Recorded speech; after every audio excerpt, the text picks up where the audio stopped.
In the 5th century of the Christian era, a philosopher arose who has been remembered as the last one whom Plato might have welcomed into his school.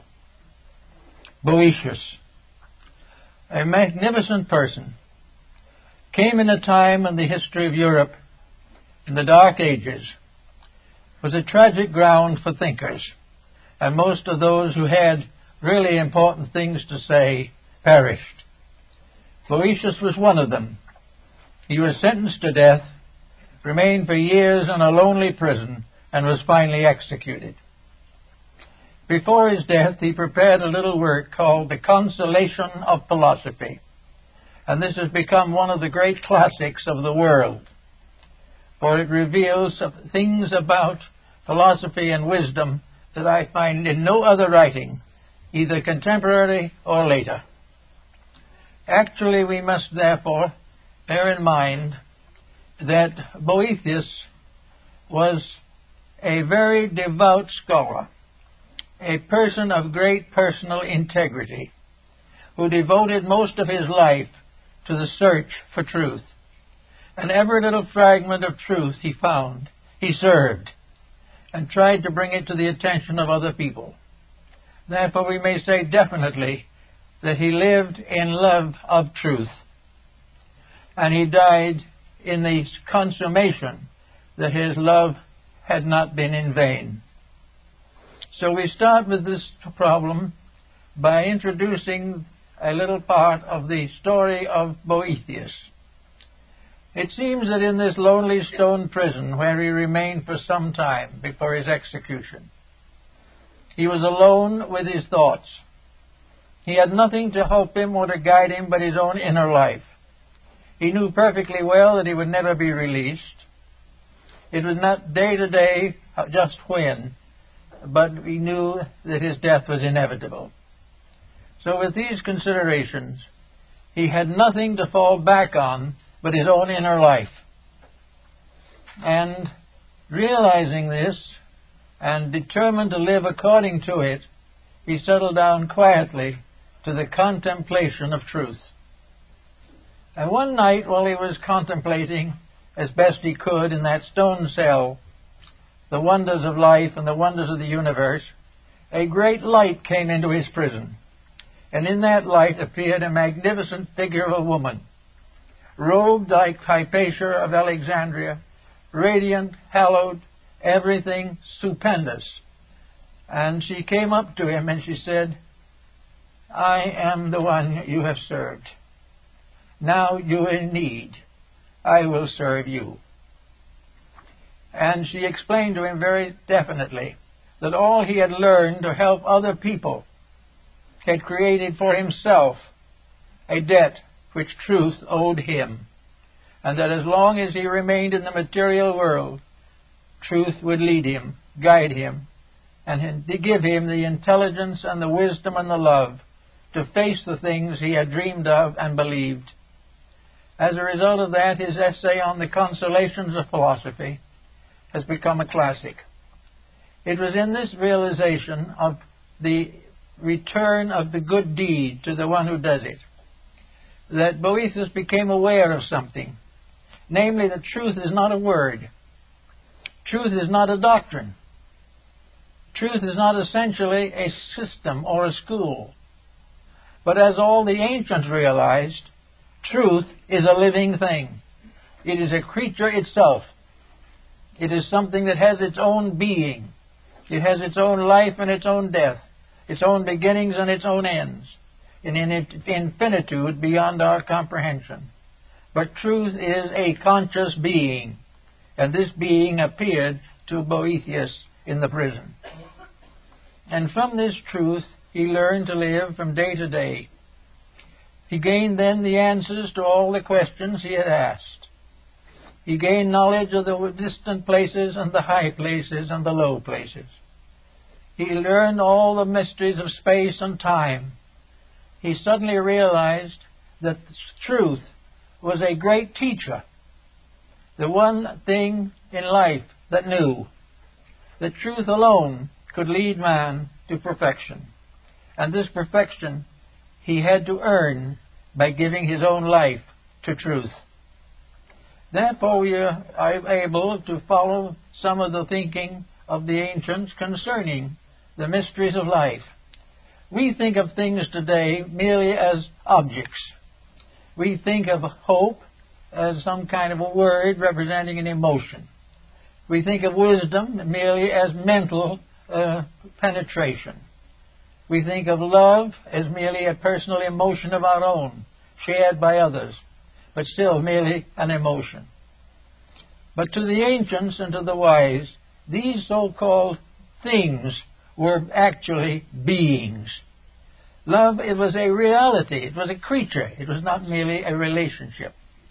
And from all the ancient and classical writings, we find that the Greeks, the Egyptians, and Persians, and nearly all foreign peoples have personified their virtues.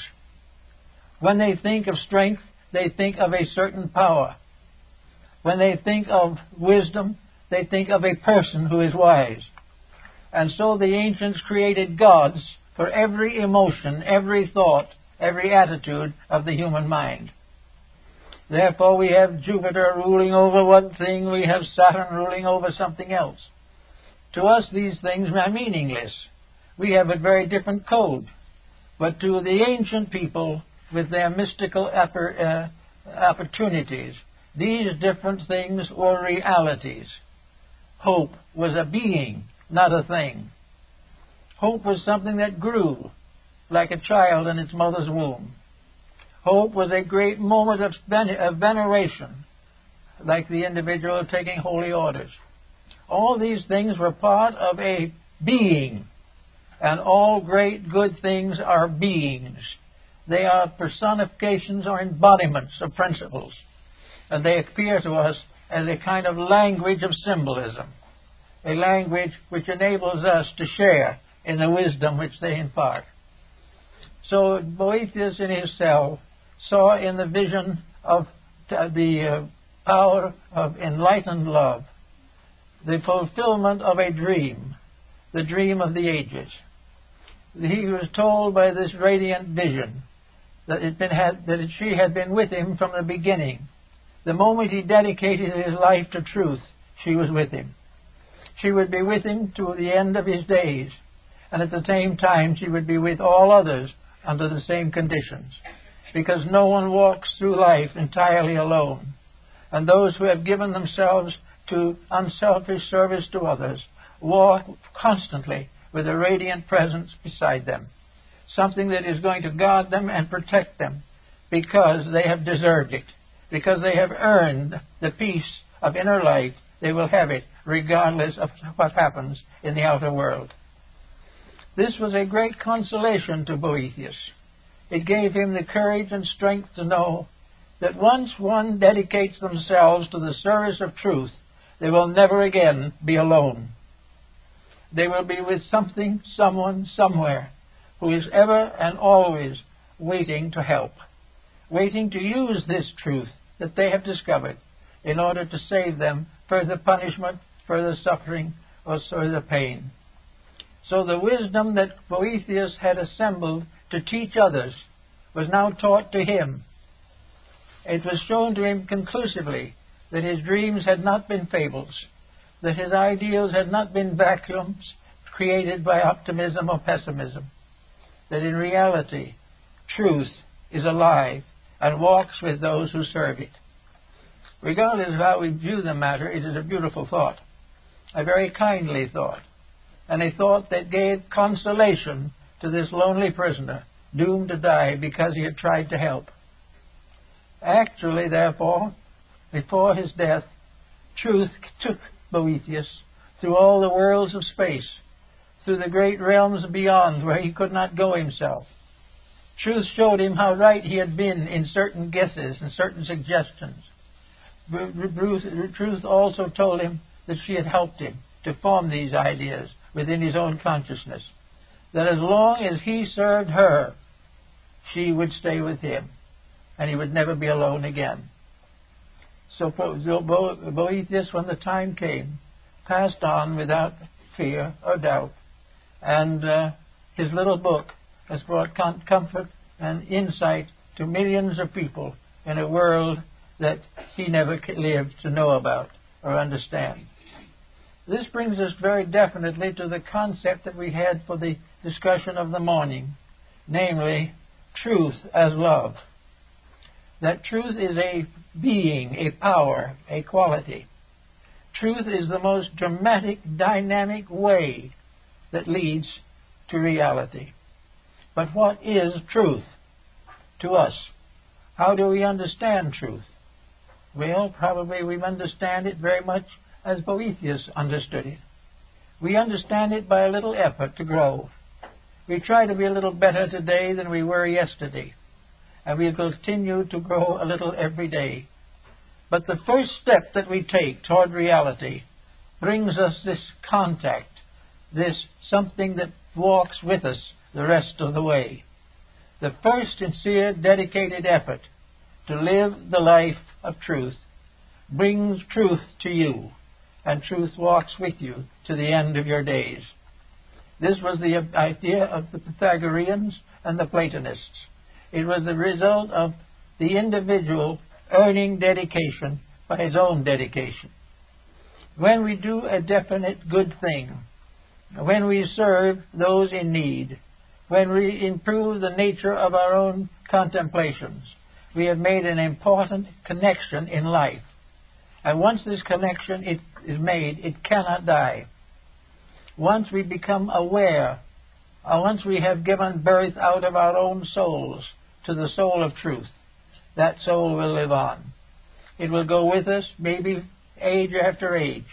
We may backslide and forget and lose and transgress. But once we have made a sincere effort to try, we have taken the first step to eternity. We have taken the first move in the direction of everlasting peace. And therefore it was quite proper for these ancients to think of love as the faithful friend, something that could carry on beyond all of the powers of the mind. The mind can be deceived, the body can be punished, but the truth in the soul goes on. Nothing can stop it once it has started. And the first good deed dedicated unselfishly is the beginning of the long road that leads to regeneration. Buddha brings us the same point when he says that the journey to truth begins with a single step. The single step in the Greek system was the first absolutely unselfish, dedicated effort to serve. The one moment in life when we strip ourselves, when we are bigger than ourselves, and place a common good above our personal advantage. As long as we are selfish, truth remains alone for us and weeps.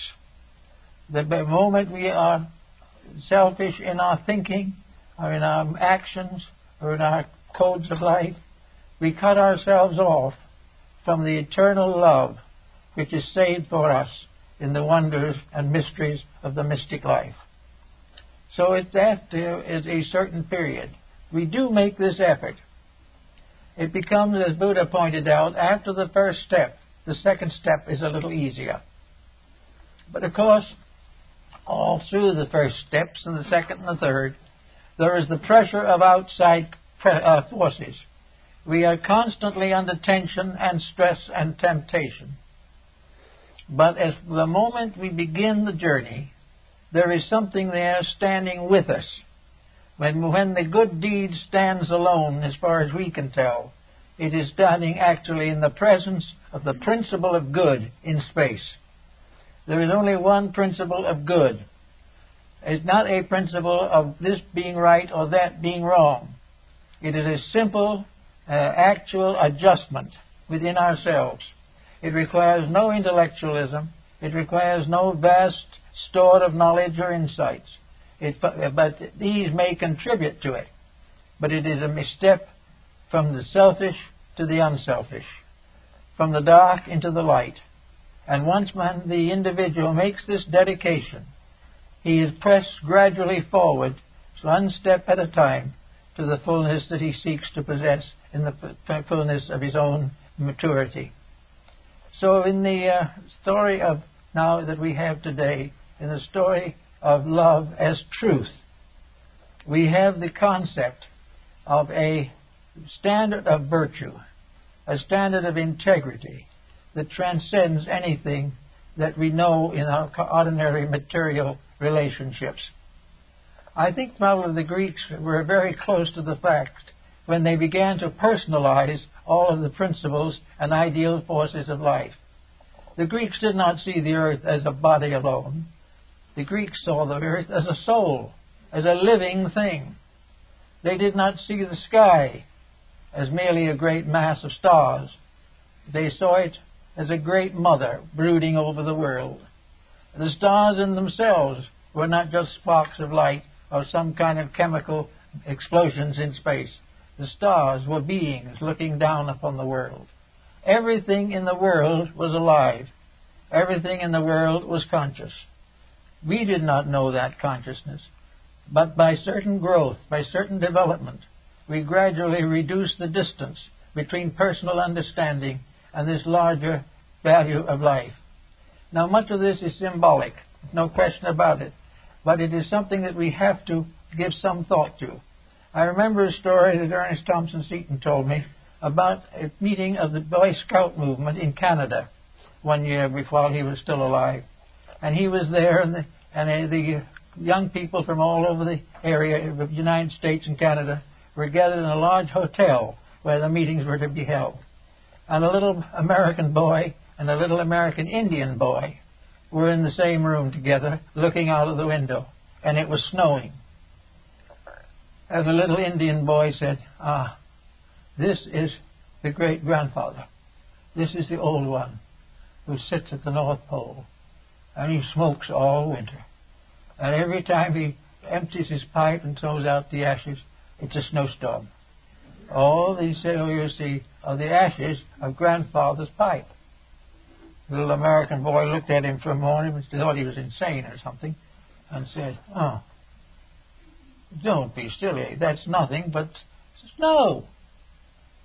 The little Indian boy never did get the idea that snow was anything except the ashes of grandfather's pipe.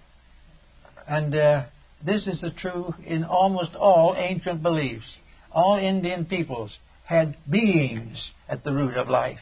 All Chinese people had beings. Hindus had beings. Greeks had beings. It is only in our modern scientific world that we transform these beings into scientific formulas of numbers and letters and try to bestow upon these formulas the interpretation of the mysteries of life. You cannot follow the scientific method we use today to find the secrets of anything except the most transcendent material objectives. Actually, the answers to all of the riddles of knowledge, the source of energies, the source of life, of time, of light and darkness, of good and evil, are all formulas of vibratory rates, and they are all alive. Everything has some kind of life in it. It is in the stone, it is in the star. They are tied together by a tremendous unity. So Boetius went out with the vision of the wonderful Lady of Light to gaze at and contemplate the space around him. He saw it filled with life, not with dead atmosphere, not with just earth and air, but filled with living things, beautiful things, wonderful things, that surrounding man and all of his knowledge and thoughts and his ignorance also is a world of living things that he can't even see, a world he doesn't even believe in, but a world which affects him every day, a world which moves in upon his moods, upon his attitudes, a world that punishes him when he is selfish, a world that praises him when he is right. And he will recognize that in a mysterious way there are forces in that world which will guide him to his proper destiny if he will keep the rules. Each individual must live the life if he would know the doctrine. And when he does so, he realizes that the life that he is going to contact is not simply energy. It is not just a thought floating around. It isn't even a mentation in the mind of God. When he keeps the rules, space is with him. Time is with him. Eternity is with him. Little by little, the purpose for himself is fulfilled, and the time will come when he likewise will be a unit of conscious energy in the great fields of universal life. So we all have not only this type of thing, but we also have to look around us to see what's happening. We look around and we see today the problem of air pollution. With that air pollution, thousands, millions of things die. This air pollution is against the rules. Therefore, nature will never support it. And nature will continue to punish it until it corrects its own mistake. Nature will never permit evil to survive. It will never permit the wrong to win. There will be moments of apparent victory, but they will be followed by years and centuries of terrible defects and disasters. Everything that we have around us lives in a sea of truth, lives in a vast organism that is based upon infinite wisdom and infinite love. These are the ruling powers. The universe is not neutral. It is not simply space. It is not things moving, floating around in a vacuum. It is not formulas that can be put into letters and numbers on a scientific blackboard. Space is alive. Everything that exists is alive. And while we are growing on one level, somewhere else another thing is growing. While we are adding to the wisdom of our own mind, something else is enriching every cell in our bodies. Everything is living and growing. And when the individual interferes with growth, he commits probably the most terrible of all sins. When he tries to block growth, or becomes indifferent to it, or denies it, in that moment, he places himself in the position of being punished. Now, punishment is not going to be eternal damnation. Punishment is not going to be something which is irreparable. But patience and virtue must take the place before punishment is completed. Punishment is merely an effect, the cause of which is wrong. As long as that effect is wrong, the consequences must be wrong. And what are the basic rules of this mysterious being, this infinite good one, whom we all worship under one form or another, or most people recognize under the general term of God? What is the law of this being? The law of this being is love. The law of this being is that in all matters, an infinite tenderness guides erring life back to its source and forward to its perfection. These things the ancients recognized. We don't recognize them very much anymore. But when something goes wrong and a great disaster occurs, there's a reason. A disaster is never something that is an accident. And no disaster is such that it is irreparable damage. There is nothing in life that is real that can be destroyed. The lowest, most imperfect of all entities must have its growth, must have its place, and must have its chance to win.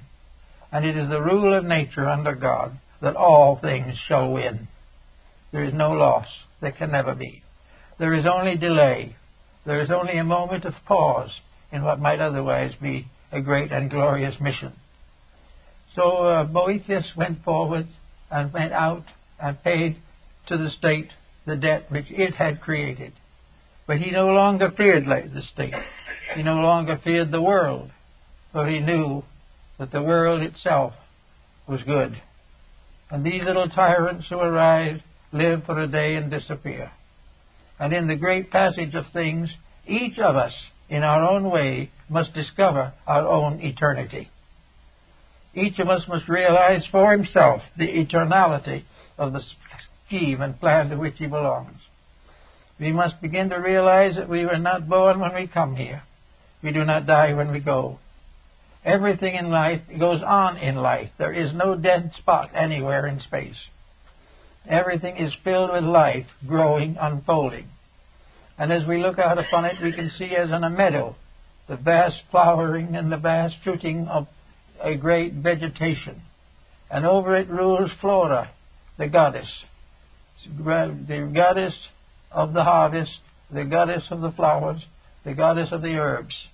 She represents the very principle of the values and powers which the plant kingdom embody. In other words, the plant kingdom is a being growing up. It is not a place, it is not a series of wild seeds that we know nothing about, or of plants that die and never come back. The plant kingdom is an entity, a living thing. It has its comings and its goings, but its eternity is never questioned. It will go on, and if it is abused and perverted and corrupted, it will remain to correct these conditions until they are corrected. And anything which consciously and intentionally destroys these growths or tries to frustrate them will find that his own ignorance becomes a terror to him. The individual who tries to kill something is an individual who will then become frightened that he himself will die. And he was wrong when he thought he killed. He was wrong when he thinks he will die. All things are part of a plan so much bigger than we are that we can't even contemplate them. That this greater reality is, in a sense, our only security. It is the one thing that cannot fail. Politics may rise and fall. They are also entities. And we find that someone talks about the dangers of the capitalistic system. The capitalistic system is an entity. The Greeks and Romans knew it under the name of Pluto, the god of wealth. And the god of wealth is also a divine being. And the god of wealth has to grow and outgrow its own possession of wealth by outgrowing it through all the creatures that it has fashioned. Therefore, wherever wealth is, it must be outgrowing itself. It must be changing into something better. Because it is alive, it has a continuity of consciousness, and it can never rest until wealth ceases to be a danger to any living thing. Everything is growing towards its own perfection and its own immortality. As we go a little further into this rather complicated situation, we realize that all over this earth there are religions, many different faiths, many different beliefs, so many gods, so many creeds, so many paths that wind and wind. But religion finally is one being, and that one being is what nations of the world have called God. Religion is the lifeblood of God. It is part of this tremendous power whose body nature is in God the soul. So this is a being that we deal with. Religions are evolving. People are evolving. Institutions are evolving. Everything that is born grows. And when its maximum growth has been achieved, it slowly disappears to give rise to a new embodiment of itself in something higher and better. We are desperately concerned today about the future of our world, and from a standpoint of our physical existence, we are well justified. But let us also remember that, as the Greeks realized, our world is alive. Our world is a great being crawling through space, passing through the solstices and the equinoxes, and passing through the arches and waves of heaven. Our earth is alive. This again we have forgotten. Therefore, when we exploit it as we do, we forget the troubles that we cause for ourselves. Our earth is a very benevolent mother, and as a Mother Earth, it is worshipped and recognized by most of the faiths and religions of mankind. This earth is a wonderful and gentle thing. But when we begin to exploit this, we recognize that we are doing an evil. We are trying desperately to corrupt something that cannot ultimately be corrupted. This is the kindly mother becomes the stern parent. When we abuse the powers which are given to us, these powers must punish us. Because in the final end, if you do not punish when it is necessary, the ultimate victory cannot be attained. So we have an earth now that is worthy of our consideration. Not simply because it is a heap of dirt, not because it is filled with earth or covered with plant life. An earth that is alive as a being. An earth which is worthy of our love, worthy of our tender support, and constantly needing our agreement with its own laws. Unless we keep the rules of earth, earth cannot keep our rules. If we do not give opportunity to all the different forms of life that exist here, these forms of life become shadows and become negative factors at endangering our survival. Yet there in nature there is not one single force that is angry. Nature has never known anger. That is something that the human being has developed. As a kind and loving mother, we would chastise the child, but never to destroy it, only to help it to attain to its own maturity. So when something is wayward, we set up problems to bring it back again into patterns. And to do that, the world was given all forms of educational help. We were given the wonders of nature, and the final textbook, which, as Lord Bacon pointed, is written in the stars and in the elements and in the earth. Paracelsus also tells us that there are three great books from which man can learn the mysteries of life. The first is the book of God, the second is the book of nature, and the third is the book of the human soul. All these things are the source of instruction, but we have to accept it. Now, if we do not accept it, it doesn't mean that a great tyrant is going to come and attack and destroy us. We are not going to be downed by evil. We are going to be corrected as the only way of restoring good. There is no loss. There is no problem of things being destroyed. There is only the problem of the individual being tested according to the degree of enlightenment which he has attained. Nature does not expect imperfect creatures to become perfect in a night. He does not expect all the mistaken laws and rules of existence to be corrected in a single day. But nature demands that individuals every day keep the best rules that they know, that they live according to the convictions that are the best for them and which they have gained over experience and time. In the course of living, every individual has experiences. These experiences either can be developed into a new level of personal development, or they can be resented and can be discarded as evil simply because they fail to gratify us. But there is in nature no evil force. There is in nature no forgetting of good.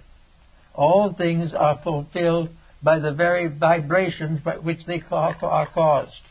Everything flows into everything else in a perfect rhythm of purpose. Therefore, there is never a moment in which we are not given the opportunity to grow, that we are forgiven for our mistakes if we did not know better, nor is there a moment when we cannot correct these mistakes and go on to something higher and more noble. It is a great school, so to say, but the teachers are alive. They're not books. They are the very living essences of nature itself. They are part of the eternal process which nature provides the human being with a mind and a heart, and then bestows upon the mind and the heart the secrets of survival. Therefore, this is all part of the idea of the fact of the love of truth, the love of the way it really is, the way which we can see if we are able to climb out of the slough of our own despond.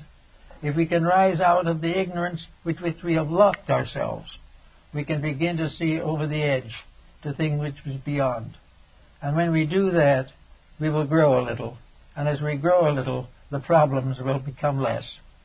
So Boethius went forth to die perfectly content, realizing that he lived in a world which not only he had helped to improve, but would continue to serve him, love him, and care for him until he ultimately attained perfection. Everything that tries is rewarded for trying. Why and how?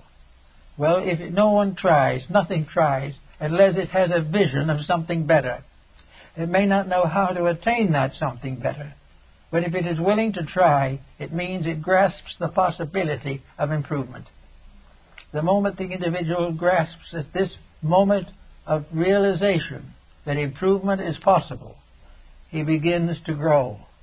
Now, if in the first time he has this realization, he looks around, he says to himself, yes, I think I'll be a little better than I was. I'm going to correct some of my faults. So he goes out, and the first day he's out, he had a little trouble with something, and he gets irritated. Then a little later, something else comes along, and he's a little more irritated. And gradually, this one moment of enlightenment fades out, and he's back again in all his problems and all his miseries. So this may happen many times. There are false starts, well intended, but not supported by sufficient energy, sufficient libido to survive and amount to anything. But ultimately, the effort to grow will produce a fair start. Most of the starts that we have in modern times have arisen within religion. While there are many backstopping and falls in religion today, there is also a great effort to grow spiritually a little. And dedication to religion, dedication to the service of our brother man, dedication to love of God, dedication to the recognition of the great power of redemption in every religion and faith of mankind. When we begin to get this feeling, pretty soon it reaches a point where it doesn't go away entirely. Then we do something very foolish, and we are sorry. We are actually embarrassed to realize that we couldn't do better than that. Well, this embarrassment is the beginning of a gradual growth, in which ultimately we are able to make such advancements as our general condition will permit. We are able to be a little less angry because we've now discovered a way to pacify these situations. We will be a little less selfish because we have begun to realize the needs of others. We will become a little more content when we realize the blessings that we already have. And little by little, this grows until it creates an atmosphere of belonging to a growing world. That somewhere in the invisible planes of things are the powers that move all things to the fulfillment of their natural destinies. Little by little, then, we get to be little better people. Now, there comes a time when we have to make a decision or two, because most people are not ready to make a major step away from the familiar. But they are able to do something better. They have been able to straighten out a broken home. They have been able to solve a family feud. They have been able to visualize a better use of what they have. All these things help. And little by little, the individual grows. And the moment he has made a few growths like this, when he has been able to forgive an enemy honestly and completely, when he has been able to prevent an extravagance which he knows he should not have, when he is able to live in his own life without neglecting his children, all these things come little by little until he gradually tries to put his own life in order. The moment he makes this effort, the moment he tries to put his own life into a better social, economic, psychological condition, in that moment, truth comes to live with him. The radiant being takes up its abode in him and will be with him from then on until he makes the ultimate adjustment. It will take him through tragedy without breaking his spirit. He will go through hardships but will not recognize them as evil. He will do all kinds of things because within himself there is a great dawning coming. There is a moment of realization of something better, something nobler. And he sees that the things he has objected to and the things he has rejected, these things were false to begin with. But he didn't realize it. For when the time comes, he will discover that this truth principle within himself becomes the final censorship. Now, this censorship will never be excessive. It will never demand more of any individual than he is capable of giving. It does not expect perfection in this great universe in which perfection is beyond the guess and beyond the thoughts of stars. But it does mean that little by little he will begin to organize his own material pattern. Now, it's not only this is going to result in the beginning of genuine worship, in which religion becomes a significant fact, but it will be a very quiet, moderate religion, with no pressures, no compromises, no criticisms, no conflicts. It will be a gentle faith, recognizing that the more of the internal comes out, the better the external will be. Now, in a moment like this, we'll come across another entity worth mentioning. There is another wonderful being that we all have intimate contact with, and which most people do not understand, recognize, or serve adequately. This other wonderful being is our own body. We have a body over which we rule as Lord and Master. And it can be that this body becomes a slave. It is not given proper attention. It is misused. It is victimized. It is allowed to suffer merely to the gratification of the mind that dwells within it. Now, truth will never permit the misuse of energy. Therefore, this body, which is our house for a time, has laws and rules that must be kept. And furthermore, it is alive. We know the body is alive. Every cell in it is alive. Every part of it is alive. And yet very few people have ever tried to realize how the human body accumulates around a degree of unfoldment which we call the personality. Anyway, this body is our own particular living sheath, our completely personal organism. It is the first empire over which we can have dominion. It is the first nation we can govern. It is the first form of leadership that we are able to bestow beyond the leadership of our own minds. And the law would be very simple, that we have no right to try to lead or conquer others until we have conquered the flesh. We must accomplish in ourselves the leadership that we expect to bestow upon others. If we want to see a better world, we must begin with the self. And in very many cases, the beginning of a better world is a healthy body. The individual must go out of all these different things, fulfilling the law, meeting the responsibilities, beginning and ending according to a power and wisdom greater than our own, but in all things in patience and acceptance. Keep the rules and learn the lessons of the day. Now, each embodiment we have, according to Plato, is a day. It is a day in our own growth. It is the day we go to school to learn something. Now, we look around us today and we realize that as a school, our daily life is not much of a success. We do not have a discipline to take care of us through these years of growth by which we must finally reach our own adult physical years. So nature depends upon this problem and gives us certain ultimata to face it with. Nature gives us the rules, and when we do not keep the rules, nature gives us the example of the broken rule. And one of the most beautiful and wonderful displays we have today is this great tapestry of broken rules. Now, everyone is worried about these broken rules because they are a danger to us. But we have not worried enough yet to correct it. We are still trying to play hooky in the school of life.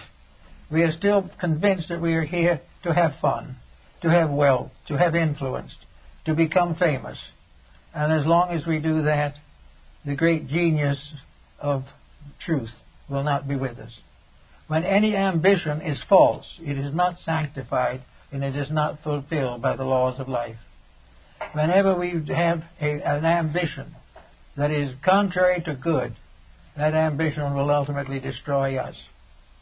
Whenever we forget our relationship with other living things, when we forget the brotherhood of life, if we get the parenthood of life, in these factors we begin to sound out our own troubles. This is being very clearly indicated today. Boethius is not here to explain, maybe he is, but he was not able to live then to continue into the change that followed the Middle Ages. But we know that the rules of life that we have broken have put us exactly where we are now. Now the question still remains, how does it do it? Why does it do this, and how? Why is it that when we support the wrong thing, we get into trouble? That is because there is a rule back of it that tells us what the right thing is, and that rule is immutable. If honesty is a universal law decreed in the infinite pattern of things, no individual human dishonesty can survive. Now, when I say survive, it doesn't mean the individual or personality will perish, but it means that the goal or the attitude will have to change. There is no possible way in which evil can achieve rulership over the world. The battle for the struggle for this control goes more violent every day. The greater the ambitions of the individual, the more terrible his mistakes will be. The more desperately he tries to escape the consequences of his own conduct, the more desperately those consequences will close in around him. He cannot, because there is something in life that says he can't escape them. And the symbol of that something in ancient times was the great mother of mysteries, the great mother of the world. For all physical creatures are under one motherhood, the motherhood of the mysteries, the motherhood of the Virgin of the world, the motherhood of the mother who remains a virgin forever and bears children unto the eternity of things. All these wonders and mysteries are very simple. But the great mother of the earth, the great mother of the mysteries, is nature itself. Not as a blind force run by physical means and few chemical symbols to tell what it is, but a living, vital force that dreams, thinks, hopes, prays, does everything necessary to bring home the wayward children. That something which knows that the problem must be solved, that there can never be allowed for evil to survive, that never can ignorance prevail, never can violence destroy peace.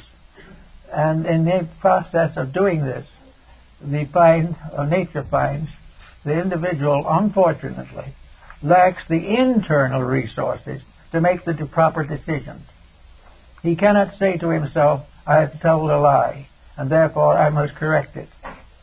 The individual tells the lie, thinks he gets away with it, and then a consequence sets in that hurts him. And this consequence that sets in is the only way that he can learn not to lie. He cannot be expected at this time to come to the moral solution all by himself. If he does come to that solution, it is because he is already on the road that leads to light. He is on the way to something better. But for most persons, responsibilities must be evaded. They must be avoided in every way possible, because they interfere with the smooth passing of a useless life. But that is the problem. There can be no smooth passing of ignorance. There can never be a success built upon stupidity. There can never be a peace built upon violence. There can never be a wisdom based upon a principle of ignorance. All these things have to be worked out in their own nature.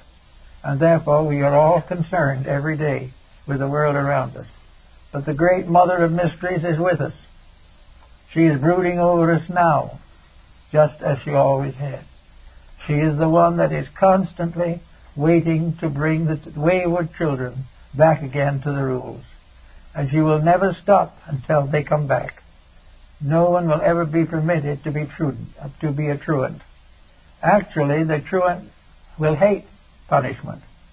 The dope addict will hate to be prevented from gaining his justification or his pleasure from the narcotics. He will try everything he can and will hate the laws that prevent him from doing what he pleases. But above the laws that will make us do what we please, there is a great law that tells us we must do that which is right. And in this way, we gradually discover that there is a universe of intelligence, a universe of wisdom, a universe of good, a universe dedicated to the service of eternal truth and dwelling forever in the presence of the divine being. Therefore, if we go along a little, as Boethius did, we may come to the gate that leads out from this life into something else. But when we go through, we will make the discovery that we have not been cast again into shadow, but that the light in ourselves, if it is there, will never leave us. And no matter what happens from that time on, truth will prevail in us, and that means that peace will take over. Now, if truth prevails in the average person, let's take an example, a very concrete one, of just how it operates. Supposing truth in the case in consideration is a problem of maintaining the health of the physical body. This is something that is very significant today. The physical body is, in a sense, our child. Each person has a body that is a kind of psychological infant with which he has been endowed, and we must train this body to serve him, or else he must relinquish his leadership and let the body take over. If the body takes over, he's in trouble. But he doesn't know he's in trouble, because if the body is gratified, the rest of him goes to sleep. But the real fact of the matter is the body has to be brought into harmony. It has to be disciplined. Now, when the body is brought into discipline, it is said to be healthy. When the soul is brought into discipline, it will be said to be healthy. When the infinite in man is brought into discipline, then the universal being is healthy. Every compromise that destroys the leadership of the superior over the inferior is dangerous and must be carefully avoided. So we know from every experience of living that we can and do have the power to change things, to make them what they should be, to accomplish that which is necessary for the common good and for our own good. But before we settle down to the creative processes of changing the world, which we're all much interested in the moment, we should give a little thought to changing ourselves. Because actually, we find this world is very hard to change, and we become more and more disillusioned as we see nation after nation breaking the peace, country after country exploiting other countries, and it looks very terrible. But if we look down from the heights of those things into private relationships, we find people after groups out to destroy each other. We find exploitation. We find the effort to dishonorably accumulate at the expense of others. We find the broken home and the broken heart and the broken body. So that we know that the great change that is necessary, we have not even been able to make in ourselves. Little by little, however, we have an answer to this. As the health problem goes along, we suddenly learn that there are ways that health can be improved. But improving health is nearly always a discipline. We have to do some things differently. We have to sacrifice some excess in order to achieve moderation. We have to do something right in order to nullify that which is wrong. So, we discover that only through discipline can we bring ourselves back into harmony. And in the moment we come back into harmony, the mysterious power of nutrition, which is another being, another radiant character, that nutrition can take over and do properly for us. All of the gods of antiquity must manifest through disciplined bodies. We think of wisdom, it's only possible through a disciplined personality. Wisdom in the keeping of the foolish one is folly.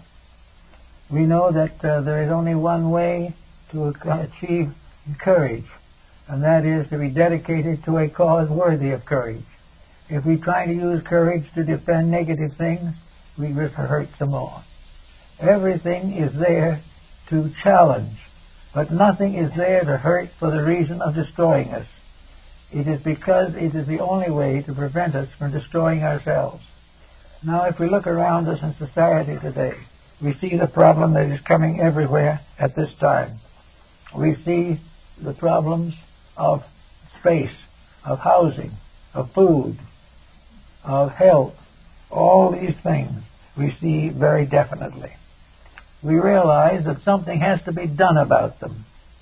So we start trying to plant trees.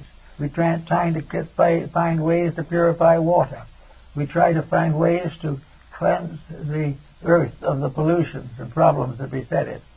We try to find ways to control a population, prevent the destruction of natural resources.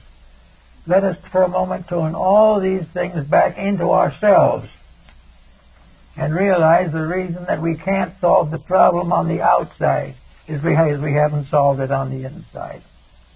We haven't made the contact which make it possible. And when Boethius was given the presence and vision of the saintly being that came to serve him in his sorrow, he gave us an account of a wonderful discipline and a wonderful courage against circumstances. So if we want to do any of these things on the outside, something must come to us on the inside. We cannot improve the world if we can't even save our own necks. We can't bring peace in the world if we can't have it in our own family. And how can we declare the ambitions false when we can't stop using narcotics for our own pleasure? All these things come back, as Plato tells us, and as the whole philosophy tells us, is all of these great changes can only come when the human being arises to meet them. The humanity is an entity, one human being. This human being is made up of now pretty close to 6 billion separate human beings. They are like the cells in a human body. They are part of one constitution. Over this one being, is a unit, humanity, as one. This we find in the great man of the Zohar in Kabbalism. We find this one great being. And this great being's help and everything depends entirely upon the use that is made of the resources which comprise this great figure. We have to use the resources correctly. We have to solve the problem if we wish to have peace. We must make one humanity if we do not wish to be divided. Now, if we continue to wish to be divided, we not only have the problems of society, but we have the problems of ourselves. The individual who has not transcended his own selfishness is a very poor candidate for reforming the world. It is necessary for each person to recognize that he must make a personal contribution to the integrities of things. He must become aware of truth. He must become aware of what truth means. Not that it's a formula to write out and recite, not that it is something to be listened to in church, not that it's supposed to be in some scholarly textbook for the advancement of science. These are not the things. The truth we need is the inner truth of the love of truth, of the love of God as truth. Deity recognized in the manifested form of the infinite parent, also always solicitous for the good of its children. We must think of the faith of men as being the gateways to conduct. We must think also of all the dreams and hopes of the ages and realize that they cannot be fulfilled until the individual loves truth better than he loves himself. There is no way of solving the problem unless we become aware of a strange and wonderful beauty as Boethius saw it in his prison cell. A radiant being. We can call it peace. We can call it wisdom. We can call it love. We can call it whatever we want to call it. But it is a radiant power that blesses dedication, that rewards definite effort to perfect and to fulfill. It is something that can take over the life of the individual when he is no longer willing to dedicate that life to the fulfillment of his private ambitions. So with all these points, there is this wonderful opportunity that comes, and which Boethius noted, and which is the love of truth. Now, love is a very capital word. Love to the average individual is a very physical word. Life and love to the theologian is an emotional experience. Life and love to the philosopher is an intellectual experience. But beyond this is the simple, direct fact of the love of truth. A love which does not require rationalization, does not require scientific proof, does not require anything but the evident fact that if we love peace, we will serve it. And if we serve peace, we will have peace. That if we serve and love truth, we will dedicate ourselves to truth. We will correct the curriculums of our schools. We will add knowledge to the courses necessary to instruct the young. And we will put ideals and principles ahead of profit and private enterprise. These things are the transformation of the love of truth as we know it today to the love of truth as it must be, a dedication to the fulfillment of the works of truth. Now, these works of truth are not simply strange things floating around in space somewhere, because truth, as Boetius found out, is a kind of being. It is something that lives but never dies. It is born but never ceases. In other words, it is almost actually another name for the human soul. But whatever we call it, it is the victory, the inevitable victory of good over evil. It is the complete victory of faith over fear. It is the complete victory of virtue over vice. And it is achieved because it is potentially possible to the individual. And each human being is born with the potential of the perfection of truth within himself. There is nothing that can prevent the individual from attaining truth except his own reluctance to improve his ways. Now, it's possible for him to realize that some of the truths that he must ultimately know are now beyond him. He's not going to be able to be perfect at the moment. He is not going to be able to be perfect as his Father in heaven is perfect. But he's going to be able to move forward step by step in a dedicated search for reality. The moment he starts these steps, the moment he begins to make an effort to direct and vitalize his own integrity, the journey towards the reality begins. And in that moment, the light shining being of truth takes his hand and will lead him to eternity. And nothing can interrupt it. Nothing can prevent it. Nothing can have victory over the inevitable victory of reality over illusion. We have lived for a long time in illusion, and some of this illusion we call learned knowledge. We think of science as very wise. We think that science is solving everything. We think that Einstein was incredible when he found the formula for the atomic fission. These are not the truths we need. These are not truths at all. They are struggling with the misuse of universal potentials. The atom, the cell, all these things are each of them a unit. Each is a truth in itself. And it must be treated as one. It must be recognized. And if we wish to advance things, we must work together to make these various parts work together well in us. If we can make the cells of our own body cooperate, we have health. If we can make the various forms of knowledge to cooperate, we will have peace in the world. These things are part of our destiny. These things were well known to Plato and Pythagoras. They were well known to the foreign and Eastern nations.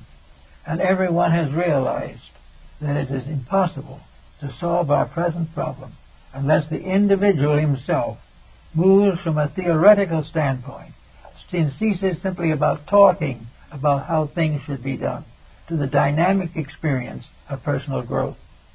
And this personal growth, he can start where he is. He doesn't have to worry about anything. What is his problem at the moment? Well, maybe it's a need of a job. Or perhaps it is domestic difficulty. Perhaps it is a wayward child. We do not know what that is. But whatever it is, if at this time he has not found a footing in a pattern for his own permanent growth, that problem which he faces today must become that footing, or one of its equivalent. It must be something done by the individual himself to prove a sincere dedication to advancing the cause of common good. Once he makes one statement, the seed is planted. And once the seed is planted, it will never die. It leads, one good deed leads to others. One bit of wisdom leads to greater wisdom.